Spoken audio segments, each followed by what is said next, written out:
It's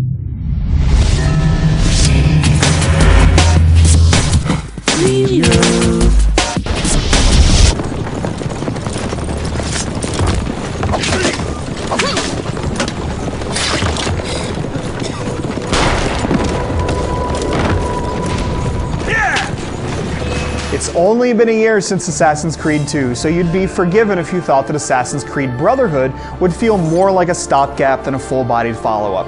Yes, this new game continues where Assassin's Creed 2 left off with the same lead character. No, it isn't as special as the game that preceded it, but it comes pretty darn close. Brotherhood is a huge game brimming with loads of stuff to do. It's beautiful to look at, brings new mechanics to the table, and harbors more than a few surprises. Many of the additions are contrived and ultimately don't mean as much as they could have, but a slow start gives way to some of the most memorable moments in the series yet.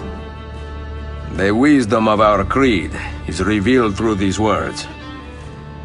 We work in the dark to serve the light. We are assassins. If you played Assassin's Creed 2, then you know Ezio de Auditore, the young ladies' man turned deadly assassin. Brotherhood starts exactly where the previous game left off. Ezio's nemesis Cesare Borgia has made off with the powerful Apple of Eden. Apart from a little intrigue, the story never soars above its simple premise, which is disappointing. Lucretia Borgia is the only notable new character, though she certainly is a memorable one. She's a sharp-tongued and willful woman, and her relationship with her brother Cesare is, well, let's just say that it's complicated. The highlights of Ezio's tale are in the small touches and side missions. A series of flashbacks are surprisingly emotional and are a good reminder of Ezio's younger days. Why are you just standing there? We also get to see his sister Claudia take on an important role, and overall, it's good to see some female characters with presence. Nevertheless, the main plot falls flat since it doesn't reveal much we didn't already know. Vittoria agli assassini! On the other hand, there's the parallel story of Desmond, the bartender whose ancestral memories you're visiting. I don't want to give anything away, but be prepared to spend some quality time with the man. And if you thought Assassin's Creed 2's ending was a shocker, just wait until you see this one. I seem to have discovered a remarkable coincidence. With a few exceptions, you spend most of your time as Ezio in Rome. You might miss having multiple cities to explore, but don't worry that Rome will feel confining. This place is huge, it's gorgeous, and there's a ton of stuff for you to do. A standard playthrough should easily take you just as much time as Assassin's Creed 2 did. The basics remain the same. You run above the city on the rooftops, you get into some swordplay with guards, you climb towers so you can get a bearing on your surroundings and then leap off of them. You blend with citizens and tail your targets, and all of these things are as fun as ever, and almost everything has received some kind of enhancement. On the combat side, you can kick your foes so you can catch them off guard before you sink your sword into them. It's a good thing, too, since enemies don't always wait around to attack you now.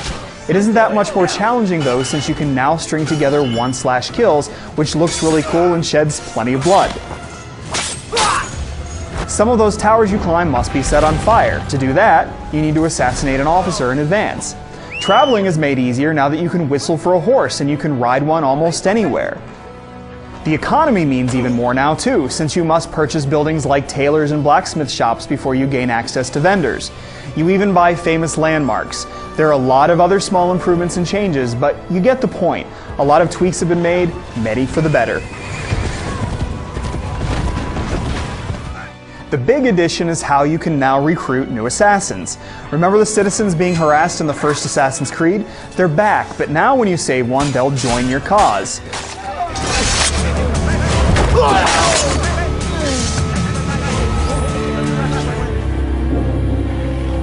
The liberation of Roma has begun. You have saved me.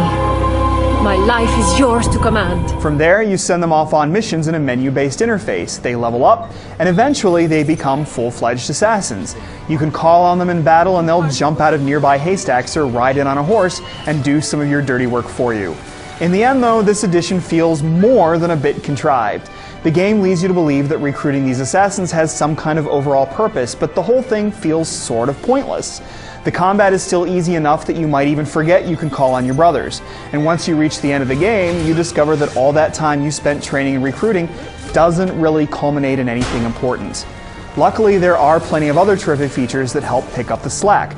Leonardo da Vinci is back, and some quests related to his role are beyond what you may have expected. Tombs have been replaced by lairs belonging to the followers of Romulus, and they provide some rewarding platforming sequences.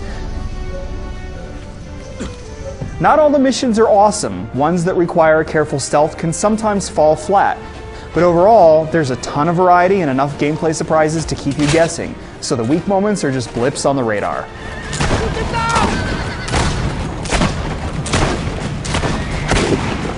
Many of these things are there. Your objective is to assassinate assigned targets. Avoid other Templars. You may have never thought of multiplayer as something Assassin's Creed was missing. Assassin's Creed Brotherhood does have a multiplayer component, and it's quite interesting. You're assigned a target to assassinate, while simultaneously, someone must attempt to assassinate you. The trick is that you're surrounded by AI-controlled characters going about their business. You need to blend with crowds, preferably among people that look just like you, so you can trip up your pursuer. At the same time, you need to follow your radar to get to the general vicinity and keep your eyes open for suspicious activity. You have taken the lead. It's not action-packed, but it can get really tense. You might jump onto your target and kill them only to have your own pursuer plunge a dagger in your throat. Or you might give chase across rooftops only to lose the assassination contract because your target escapes. More stylish kills means more points, so just because you have the best kill ratio doesn't mean you're going to win. As you play, you level up and earn enhancements and skills like being able to temporarily disguise yourself or using eagle vision to find your victims. It's an acquired taste, but Brotherhood seems bound to accumulate a dedicated following of players that want something a little different.